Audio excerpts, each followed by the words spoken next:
I am the good shepherd. How do we know that? How do we know that Jesus is a good shepherd? Jesus gave us three characteristics of a good shepherd. I know my sheep, and my sheep hear my voice. I lead them to the green pasture, and I'm willing to lay down my life for my flock. The third one is a unique one. I lay down my life for my flock. So the first one, I know my sheep, and my sheep hear my voice. It's safe to say that most of us are not familiar with the image of the sheep and the shepherd, right? But during Jesus' time, people are very familiar with this image or this parable of the sheep. A shepherd spends all of his time with the sheep, get to know them. He's one of them. So the sheep think of their shepherd as a member of their family, and they know and recognize his voice. In the evenings, the shepherd gather all of their flock into one cave or the ranch.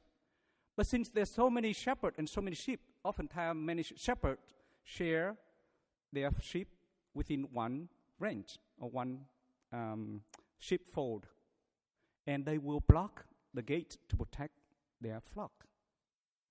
And imagine in the morning, so there's many shepherds, right, and many sheep.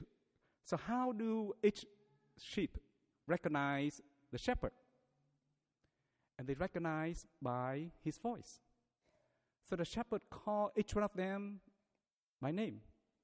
And they hear the voice and they follow that shepherd. They go out to the green pasture. Now, I don't know about you, but I'm not familiar with this. So I have another image. One time, my sister asked me to pick up her daughter, which is my niece, because she was busy. So this is after school, right? 100, this is a Catholic school. 100 kids come out.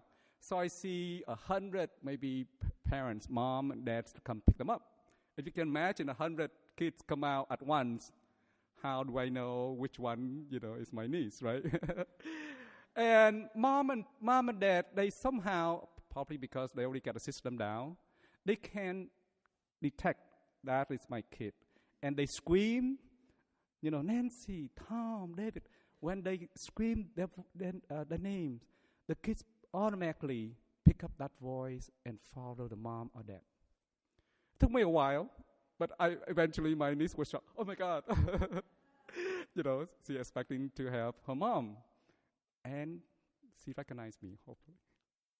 So I'm going to do a demonstration this morning, a bit radical, but a little bit strange, but I think this will help us. Maybe five kids about 10 years old or younger. And the parents, if you don't mind, to come up with me. I did about 5 or 6, come. And then the parents, please come with me, parents too. So all the kids, maybe 5 or 7. Okay. I want all the kids facing this way. Okay. I want you to face that way. Okay. 3, 4, 5. Okay, perfect. Okay. Now, mom and dad, if you don't mind to go back to or stand really far. I want you to close your eyes. Are you closing your eyes? Close your eyes. Okay. Now, mom and dad of these kids, if you don't mind to stand up. Okay. I hope. Okay. I would like you to call, however you call your kids, to see your kids can recognize which mom and dad. So here kids, close your eyes, but when you hear your mom or your dad call you, or someone in your family call you, you can open your eyes and follow that voice, okay? Got it? That's the game, okay? So mom and dad, go ahead and begin.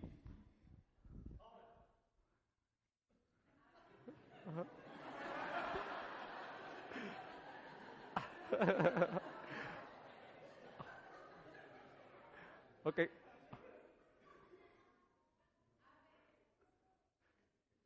Okay, open your eyes. If you hear your mom and your dad voice, go ahead and open your eyes. Close your eyes. Oh, all your kids? Okay, all your kids then. Okay, you guys got a point, right? Please give them a big applause.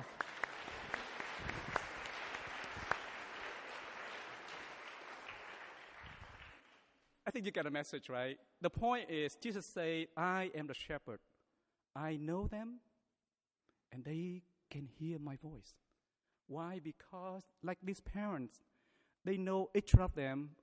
I think I told you guys, right? I come from a big, small family of 12 kids. And imagine when we have a party, talk about 100 people, we talk about 100 conversations at once. But when my mom called each one of them, somehow we can hear my mom's voice rather than my aunts or other people.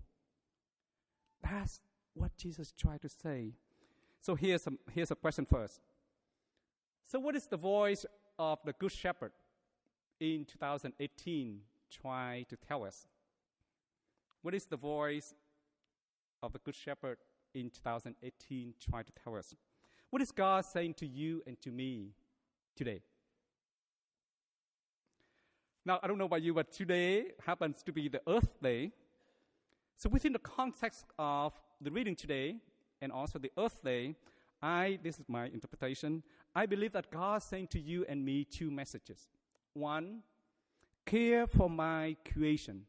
Two, care for my brothers and sisters, especially those who suffer the most because of the climate change.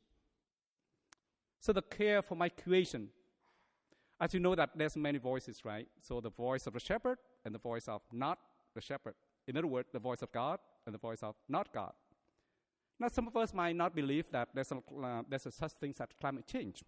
Why should I care for the earth? Why should I care for the earth? The main reason is because the earth is God's creation. The earth is God's creation. In Laudato Si, Pope Francis reminds us that God is the one who created the earth. And the earth is God's gift to us.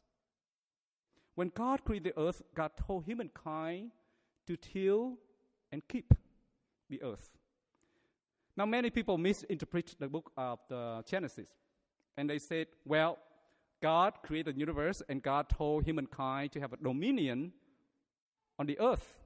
And I can use whatever the resource that God gave it to me. In some way, that's the first book of the first story of creation. But we forgot there's a second story of God's creation, which Pope Francis referred to. When God created human person, God told us to cultivate and care for the earth. So dominion or dominate the earth, and the one is to cultivate and care for the earth. And Pope Francis basically argued that humankind, we do too much of dominion, and we're not caring for cultivate and care for God's creation. So why should I care for the earth? Because it's God's creation. The earth cries out to God, the Creator. Is that true? I read an article. The title is 7 Things We Learn from the Earth since April 22nd, 2017, which is about a year. So they list about 7 things that they discover about the Earth. Let me just highlight 2. The plastic problem and the natural disasters.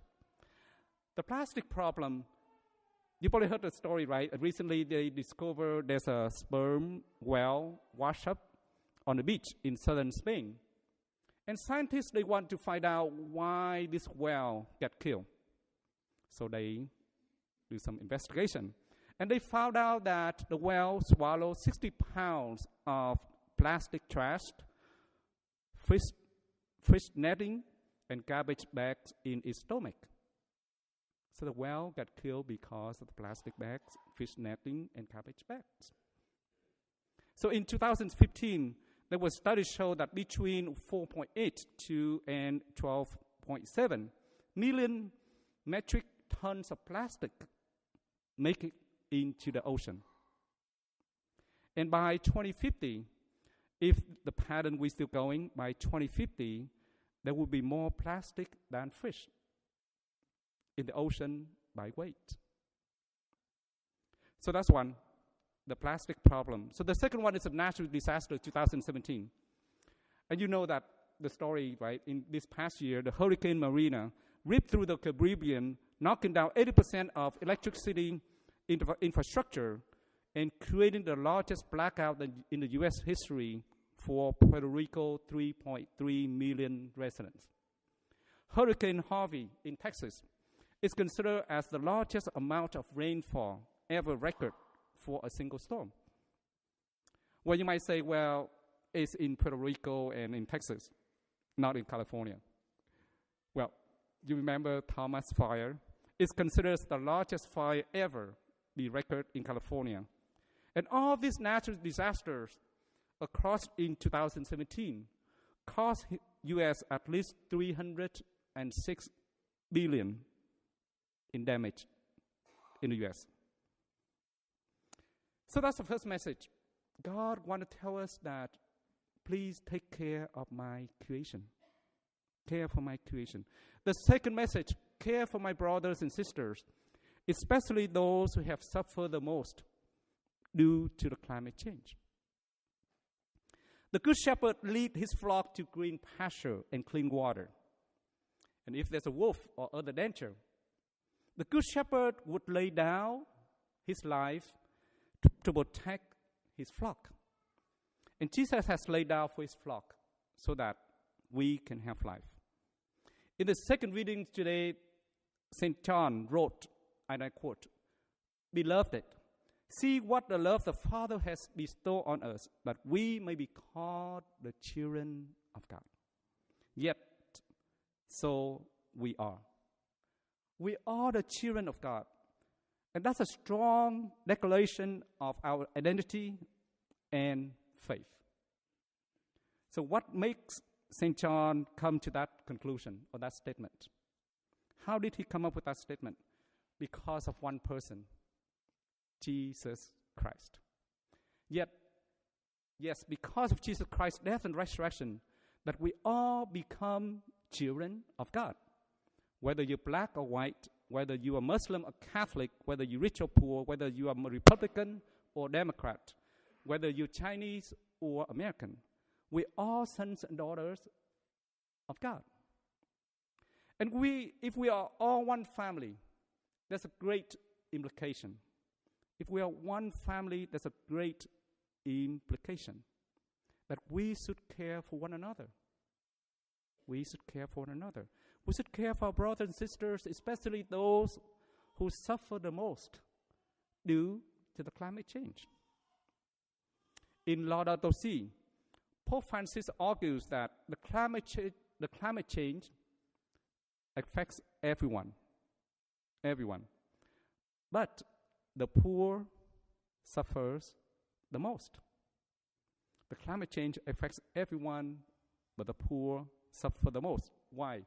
Here's what he wrote, and I quote, "Climate change is a global problem with a grave implication.